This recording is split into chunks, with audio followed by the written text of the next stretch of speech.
베이징나우 시청자 여러분 안녕하세요. 한국경제신문 베이징 특파원 강현우입니다. 헝다그룹 사태와 전력난이 아직 진행 중이지만 중국 증시는 조금씩 충격에서 회복하는 분위기입니다. 미국의 금리 상승 여파로 미국의 기술주들이 타격을 입었고 그게 중국에도 이어지면서 중국의 빅테크주들은 여전히 좀 부진한데요. 반면 내수 소비주들은 상대적으로 좋은 흐름을 보이고 있습니다. 중국 경기는 안 좋다고 하지만 그래서 경기 부양책이 더 나올 것이란 기대도 커지고 있고요. 증시는 실제 경제 상황보다는 유동성 확대 정책에 더 많이 영향을 받는 것으로 보입니다. 오늘은 소비재 주식 중에서도 바이주 주식들을 대장주 마오타이를 중심으로 다시 점검해 보도록 하겠습니다. 마오타이 주가가 최근에 1800위안을 회복했습니다. 1600위안대에 머물러 있던 주가가 월요일인 지난달 27일 장중 상한가까지 오르고 결국 9.5% 상승으로 마감하면서 1855위안을 찍었습니다. 시가총액도 2조 3천억 위안, 421조 원까지 다시 불어났습니다. 마오타이 주가는 중국 증시의 흐름과 거의 비슷하게 움직여 왔습니다. 지난 2월에 2600위안 최고점을 찍었다가 미국 금리 상승 여파로 2000위안까지 떨어졌고요. 다시 5월 말에 2200위안으로 올랐다가 6월부터 중국 공산당과 정부가 민간 부문 규제를 쏟아내면서 주가가 급락했습니다. 8월 중순에는 1500위안대까지 떨어졌었고요. 이후에 회복세를 보이면서 9월 한 달 동안은 20% 가까이 올랐습니다.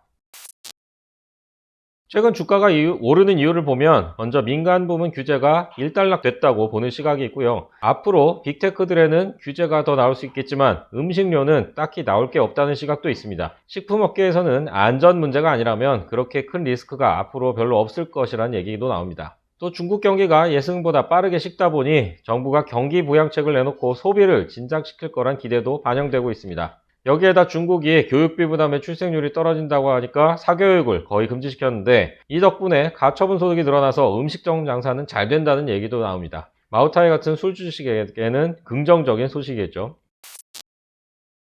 마오타이의 대표 제품은 페이텐 B1000이라는 술입니다. 알코올 도수 53%의 5년 숙성 과정을 거쳐서 제조하고요. 흔히 중국의 바이주, 백주를 향이 맑은 청향, 향이 짙은 농향, 발효시킨 향이 나는 장향으로 나누는데 마오타이는 장향이고요.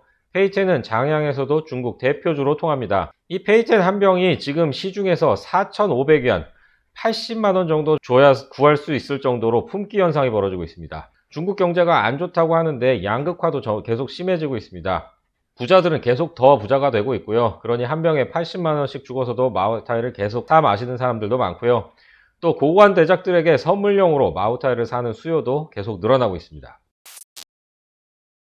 마오타이가 독특하게 갖고 있는 리스크 중에 이렇게 선물과 연관되는 부패 문제가 있습니다. 고위 관료가 부패 혐의로 잡히면 꼭 따라붙는 얘기가 집에 마오타이가 몇 병이나 있었다 이런 겁니다. 중국의 관영 언론들은 그래서 부패 얘기가 나올 때 마오타이를 한 번씩 걸고 넘어가기도 합니다. 또 다른 부패 리스크는 마오타이 경영진이 정부에 뇌물을 갖다 바쳤다든지 물량을 확보하려는 유통상들에게 리베이트를 받았다든지 하는 문제입니다. 지난 3년 동안 회장이 3번 바뀌기도 했습니다. 그런데 지난 24일 새로 취임한 딩슌진 회장은 이런 문제를 다소라도 해결해 줄 수 있을 것이란 기대를 받고 있습니다. 딩 회장은 마오타이가 있는 구이저우성 에너지국장 출신이라고 하고요.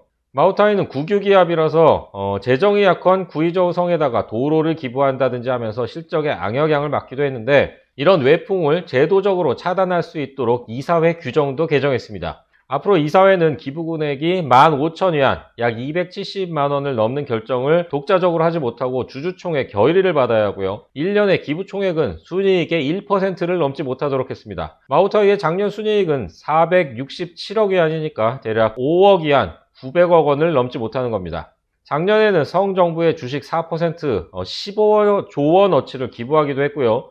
도로 건설에다가 1,400억 원을 쓰기도 했는데 이런 일들을 제도적으로 차단한 겁니다. 마오타이의 상반기 실적을 보면 매출 507억 위안, 순이익 246억 위안을 했습니다. 작년 상반기보다 매출은 11%, 순이익은 9% 늘었습니다. 이익률이 50%에 육박한다는 게 아주 인상적입니다. 컨센서스를 보면 매출은 올해 1,107억 위안, 내년에 1,270억 위안, 2023년 1,439억 위안으로 늘어날 전망이고요. 순이익도 같은 기간 538억 위안, 626억 위안, 728억 위안으로 커질 걸로 예상됩니다. 마우타이가 주가 측면에서 주가 수익 비율 PER이 40배를 넘는다는 게 자주 약점으로 지적되는데, 순이익 전망을 대입하면 보면 2023년 기준으로는 32배 정도로 떨어집니다. 하지만 마우타이를 좋게 보는 분들은 마우타이 주가가 싸다는 평가를 받은 적은 한 번도 없다고 합니다. 최근에 나온 목표 주가를 보면 화창증권이 2,600위안을 불렀고요. 파타이증권은 2,204위안, 거타이진환증권이 2,247위안을 제시했습니다. 가장 높게 부른 화창증권은 경영증인이 바뀌면서 마우타이가 새 시대를 열 거라고 기대했습니다.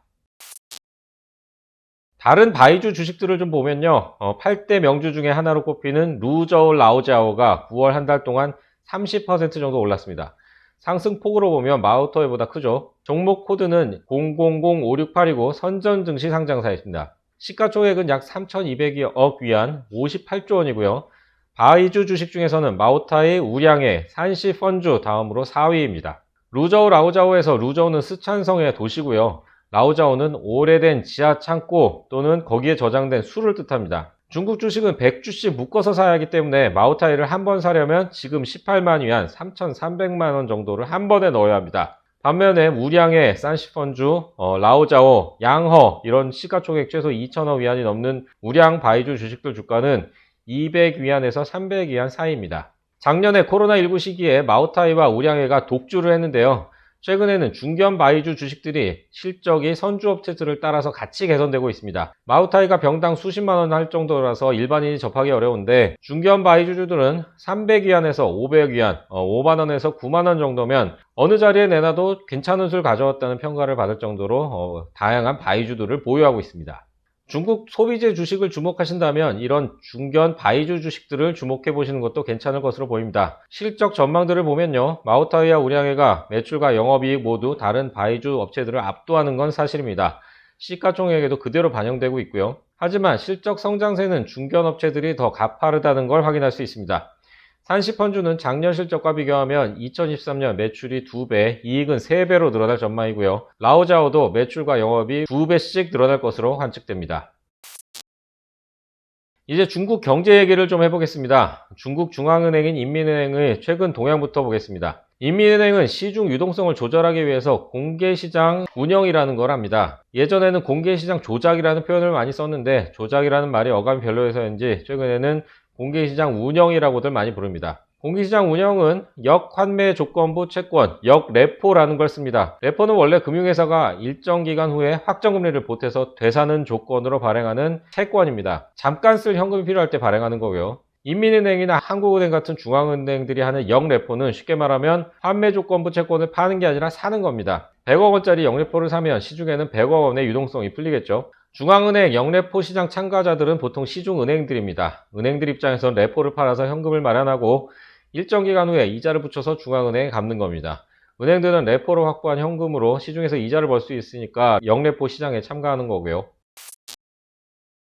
설명이 좀 길었는데, 인민은행이 지난달 17일부터 공개시장 운영을 통해서 공격적으로 돈을 풀기 시작했습니다. 17일 900억 위안, 18일 1000억 위안 이런 식으로 해서 지난달 말 9월 30일까지 총 7,900억 위안, 약 144조 원 규모의 유동성을 풀었습니다. 원래 인민은행은 설 연휴나 국경절 같은 연휴를 앞두고 현금 수요가 많아질 것을 대비해서 유동성을 늘리는 경향이 있습니다. 그런데 이번엔 평소 국경절을 앞두고 2천억에서 3천억 위안씩 풀던 것에 비해서 규모가 2배 이상 커졌습니다. 시장에선 공개시장 운영 말고도 다른 유동성 공급 확대 정책이 나올 것으로 기대하고 있습니다. 중국 정부가 재정정책을 적극적으로 쓰기에는 돈이 부족합니다.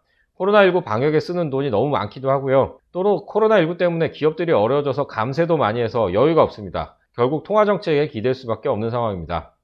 중국은 지난 7월에 지급준비율을 0.5%포인트 내렸습니다. 작년 4월 이후 15개월 만에 경기를 부양하기 위해서 지준율 카드를 꺼낸 건데요. 0.5%포인트 인하로 1조 위안, 약 180조 원이 공급됩니다. 중국은 코로나19 사태 이후 작년 1월, 3월, 4월에 연달아 지준율을 인하했습니다. 이후 경제가 회복되면서 지준율을 올릴 것이란 관측도 있었는데, 경기 회복에 대한 불확실성이 커지면서 방향이 바뀐 겁니다. 전문가들은 연내에 지준율 추가 인하와 기준금리 인하 가능성이 상당하다고 보고 있습니다.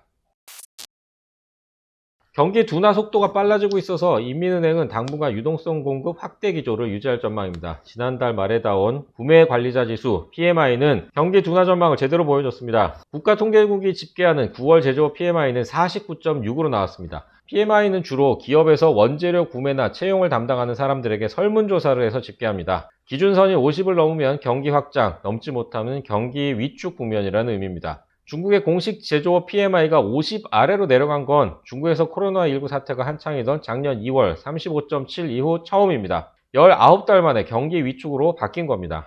지난 3월에 51.9로 정점을 찍고 6달 연속으로 내려가서 지난 8월에 50.1까지 갔습니다. 9월 예상치는 8월과 같은 50.1이었는데 시장 예상보다 더 나쁘게 나왔습니다. 공식 PMI는 대형 국유기업들을 대상으로 조사하고요. 이와 별도로 경제매체 차이신이 수출기업과 중소기업들도 포함시켜서 조사하는 차이신 PMI도 있습니다. 차이신 9월 제조업 PMI는 딱 50으로 나왔습니다. PMI가 50이라는 건 설문조사에서 긍정적 답변과 부정적 답변 수가 같았다는 얘기인데 경기가 딱히 더 좋아지지도 나빠지지도 않을 것으로 전망된다. 이 정도로 보면 되겠습니다. 그런데 차이신 PMI는 이미 지난 8월에 49.1로 나오면서 15달 만에 50 아래로 떨어졌습니다. 이번에 소폭 반등하긴 했는데 차이신은 작년 4월 49.4 이후로 두 번째로 낮은 결과라는 점에서 부정적인 신호로 해석했습니다. 다만 주목되는 부분은 제조업과 달리 서비스업 PMI는 좋게 나왔다는 점입니다. 국가통계국의 공식 서비스업 PMI는 8월에 47.5로 떨어졌다가 9월에는 53.2로 반등했습니다. 세부 항목을 보면 신규 주문이 8월에 42.2까지 떨어졌다가 9월에 49까지 올라왔고요. 경영 환경 예측도 57.4에서 59.1로 더 좋아졌습니다. 이건 우선 10월 1일부터 7일까지 국경절 연휴를 앞두고 소비가 살아날 거란 기대가 반영됐다고 볼 수 있고요. 또 길게 보면 중국 공산당과 정부가 내수시장 진작에 더 적극적으로 나설 것이란 전망도 담겨 있다고 하겠습니다.